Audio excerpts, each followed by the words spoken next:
Look at, I'm pulling the whole mat.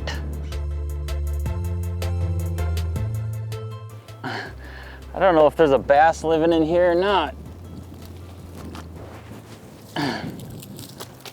Look at, there is a bass living in there.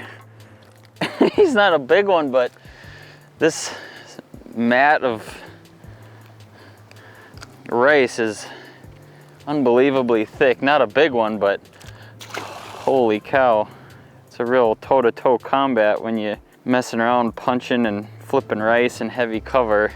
You need some heavy gear, that's for sure. And you need setups, you know, plastics that penetrate that stuff.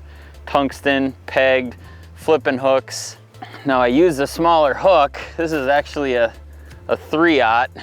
You think about punching and flipping, I think that's kind of a small hook, but if I have any bigger of a hook, that only hinders my ability to get that fish out of there more and more.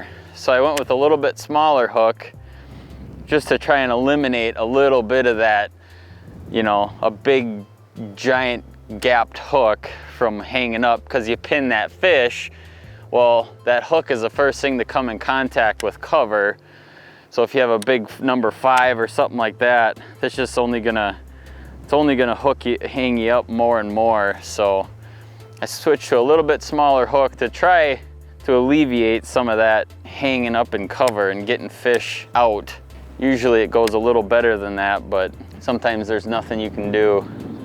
When you're flipping, punching, heavy cover, whatever it might be, you're always watching your line.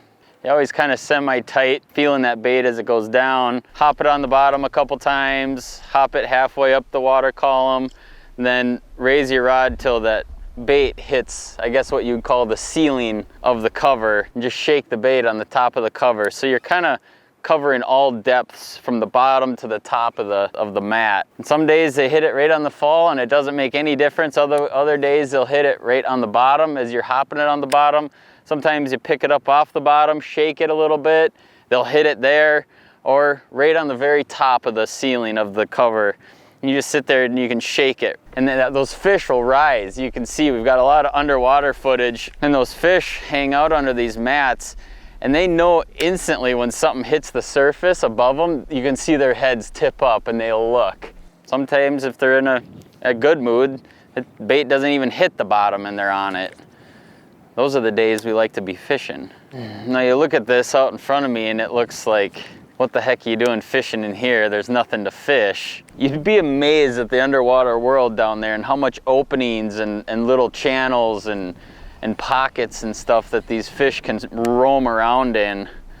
It looks impenetrable from here, but there's a lot of room for fish to live under there. There's one. Get him up and out real fast, like. See, now that's the way the first one should have gone, but it didn't. See, not much weeds. That hook is not that big. It's still a meat hook and a beefy enough hook for a big fish, but I don't want to get hung up in so much cover that I can't get anything out. So the hook I'm using today, that's a 3X Ultra Point Grip Pin Max. That's a Mustad hook, super strong hook. And then as you can see, this is a black and blue. It's actually Doomsday bait, 3.8-inch Devastator. The color is in beat down. I mean, that's just your traditional black, blue fleck. Of course, bass fishing, it's just a great color.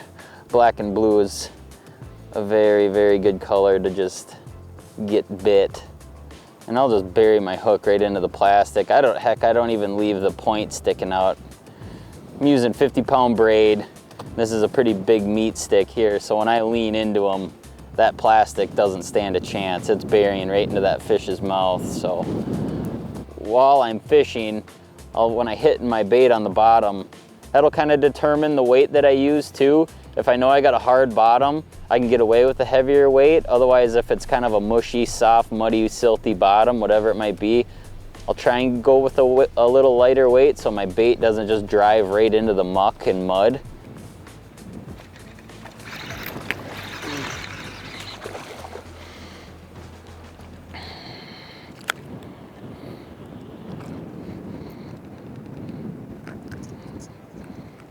So far I've not come off a spot lock, and I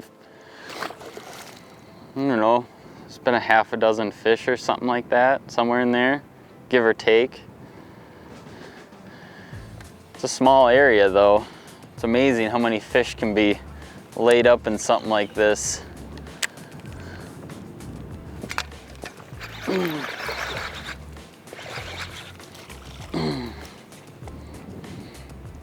It's fun.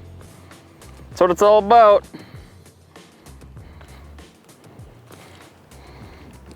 They're not the biggest bass in the world, but bites are always appreciated.